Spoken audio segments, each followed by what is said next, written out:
Daga jingsu kia ya gajing shlai kebajaman la kapor haga shnong per kebadan habar nihan kebalakta eshibun kilong yeng khamtam e ka school St Jude Secondary School UMLA jong kajirang constituency u sasthna sotun haringkar bar udisi jong karib hoy u Abilash Baranwal barki officer jong katanat NHAI bat katanat PWD kilalet jurib ya kijaka belasha khata haga jing shlai mentagasngi kata ka arpunyo terik ujemang Hakani ke jinglet jurib laya sendan lang na kinong hikai jong katega school bat kirang ba na katega shnong kiblapan pawe ke jing e ke balami man la kapor na kadaw jong ka jing shlai ha katega jaka kinong shong shnong kilakar pat jur ya kiti kinong mikmat ban shimi ki sen jam ke badan kam ban penhe ya kinala ha katega shnong ban penduna ya ke jing shlai hadin habot ka sngi ngiron ka school ha senju kumba pitebi ka school senju da don kano ka jing slap ka ba half hakene ka area kini ibet ba kene ka school ka kan slay hakene ka school bakal ta shisha hatu kata kata kene ka school hi proboy dan tangi dan lang ba di deputy commissioner jeng ka Rishboy district i ngapan pau ke jeng play. Thank you so much our deputy commissioner for for calling all the officers from the NHAI and the consultant from the NHAI and then the engineer from the PWD. And we have the local bodies also from represent coming together, and at the same time the school authorities, the principal and the teachers here. Ka jingwan ka jongi ha kane kapor kalong ba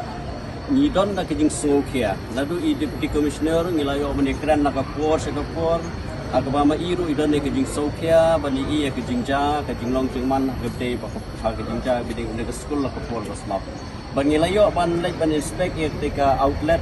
ketika main road jangka national highway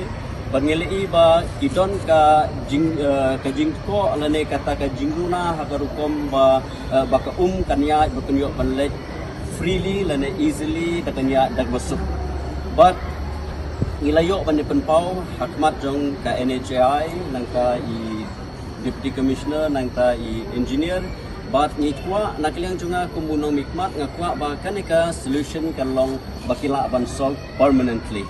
Namar bangilai I ba man kapor nagwe kapor shkwe pat kadon sya kajing sosnai kikna school ki bhabdu ka school kajing du ka school ya ka school authorities ibaro kajing julor kajing du kajongki de na kata kataw nakliang jungi nga kumbuno mikmat kum Emily bat kumju ba di DC bat ki nakliang ka NHI bat di engineer bat ni kwa ban kwa hiba kan nikakam kan long bakila ban solve lo ploy nang ba on la ban pensuk bat kanum mi sho kan kono ka jingja hagiding slay hakani ka thai. We have come for this meeting wherein this recurrent problem of flooding in St. Jude School,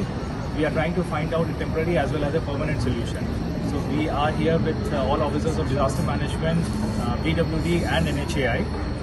We have inspected the site. We have discussed with NHAI. They are going to submit us a report regarding the permanent solution, how we can solve this problem for good, for eternity. But in the meanwhile, how to basically,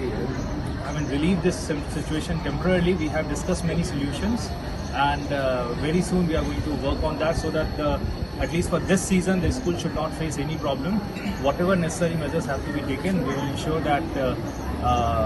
they are taken so as to relieve the school of this recurrent problem.